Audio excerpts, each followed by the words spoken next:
afternoon. Good to see you, Reverend Bob. Oh, great to be here. It's a pleasure for you to be out here with us today. My honor, my honor. A great occasion to be able to talk about our good friend, Pastor Wallace Hartsfield. Yes. The Reverend Dr. Wallace Hartsfield Sr. Absolutely. There you go. That is so nice. And you and he were pretty good friends.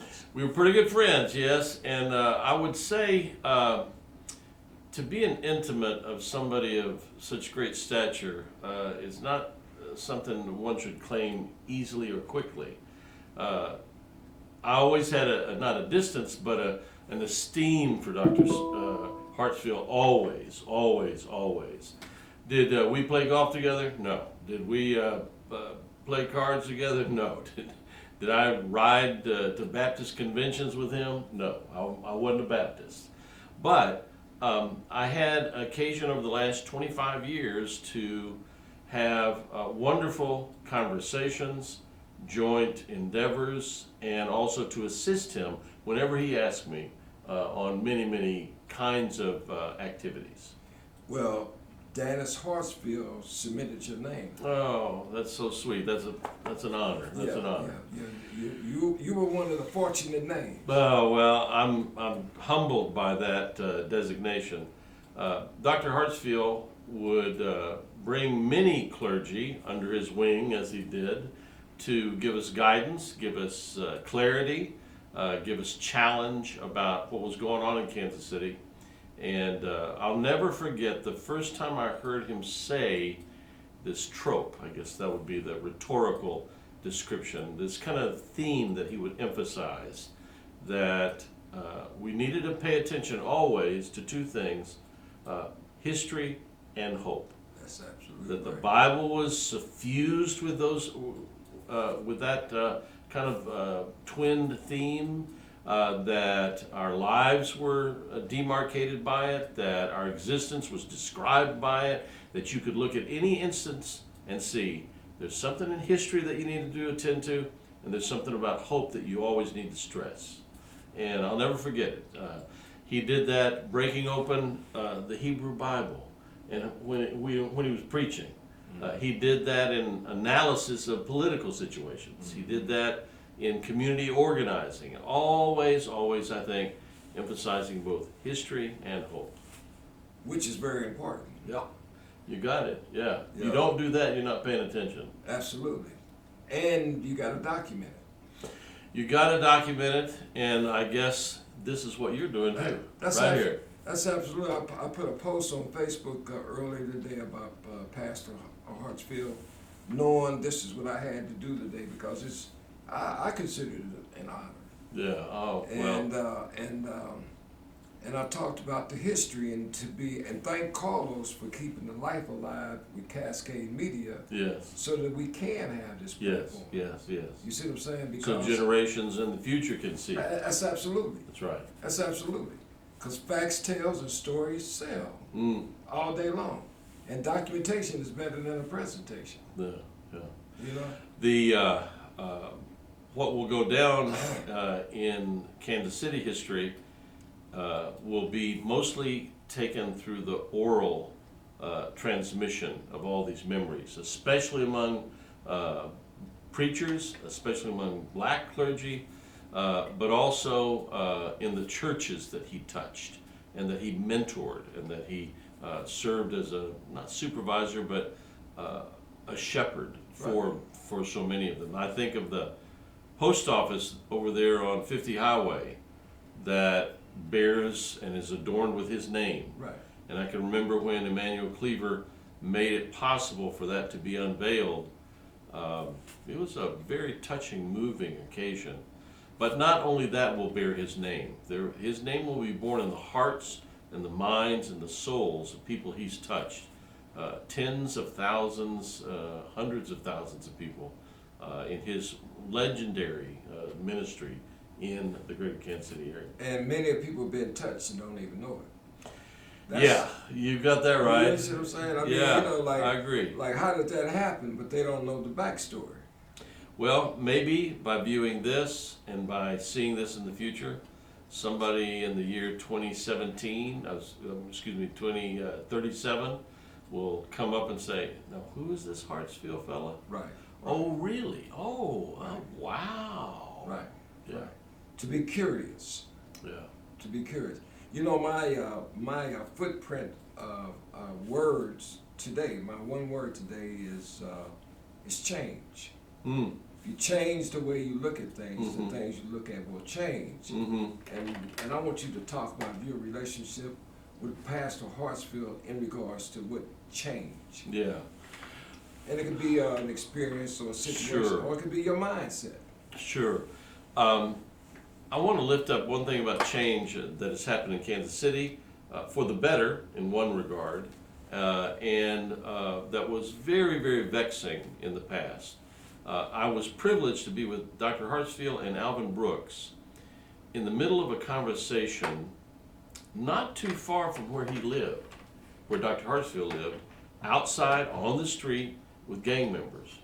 And he was trying to quell, and he did successfully quell, kind of an outbreak of violence in these gangs. He listened, but he pled with these gang members not to engage in violence. He did it out of his own heart, his own ethos, and he was successful. I don't know how many times that probably has was repeated over and over in his life when he was trying to turn a negative into a positive, to turn something that was death-dealing, at least potentially, into life-giving. And that kind of change, that is very, very difficult to transform a moment that could be extraordinarily deathly into an occasion of hopefully peace, at least then, and then that might perdure into the future. So that's one vivid memory I have of that kind of change. Mm-hmm. Change also was always on his mind when he thought about, for example, the food desert that was near where his church was, and that they needed and deserved a good grocery store so that people could have healthier lives. His help in his assistance, his crucial role in creating the Health Care Foundation when Health Midwest was sold to the Hospital Corporation of America. This is a $1 billion proposition, and he was at the heart of this, making it into what is called a conversion foundation, so that now, for example, they give out over $20 million worth of grants all over Jackson County and also 5 other counties where they had medical facilities. But Dr. Hartsfield was at the forefront of making sure that that money just wouldn't go willy-nilly to some place that didn't need to be, that it would be returned to the people in some kind of service or grants or funding. And that is true today. And that Health Care Foundation has become the Health Forward Foundation. Dr. Hartsfield saw that health care was absolutely central to the transformation of a community that had been languishing in poverty. If you don't have health care, if you don't have good education, you don't have employment, you're not going to be able to change the social fabric. Mm-hmm. And so he saw that. Mm-hmm. How about some closing remarks? Well, I would tell a story of going with Dr. Hartsfield to Turkey. I got a very privileged opportunity to go to Turkey with Representative Cleaver and his wife, with Dr. Hartsfield and T, his wife, and then about 12 other Kansas Cityans. We went everywhere. We ate on the Bosphorus. We went into the Hagia Sophia and saw its troubled past in Istanbul. We went to Rumi's tomb in the city of Konya. Rumi's tomb? Yeah, Rumi's tomb in Konya. Yeah. And then we went into the underground cities of Cappadocia. Some people say Cappadocia, but they said Cappadocia. And these underground cities were carved out of this volcanic tufa substance. You could carve it, but it would still hold. And they carved tunnels and passageways and walkways and steps 200 feet beneath the earth, and 6 stories way beneath. They'd have cattle down there, and these had been used for 2,500 years by people seeking refuge from oppression and marauding armies. Excuse me. And there were some people on our trip that weren't going to go down there. You know, they don't like to be underground that much. Right. Too claustrophobic. Right. But where was Dr. Hartsfield in all this? He was at the front of the line, leading all of us down. And he was a septuagenarian at that time, I think, not an octogenarian. But he was, I think, in his 70s. And he was going. And what could we do but follow? Right.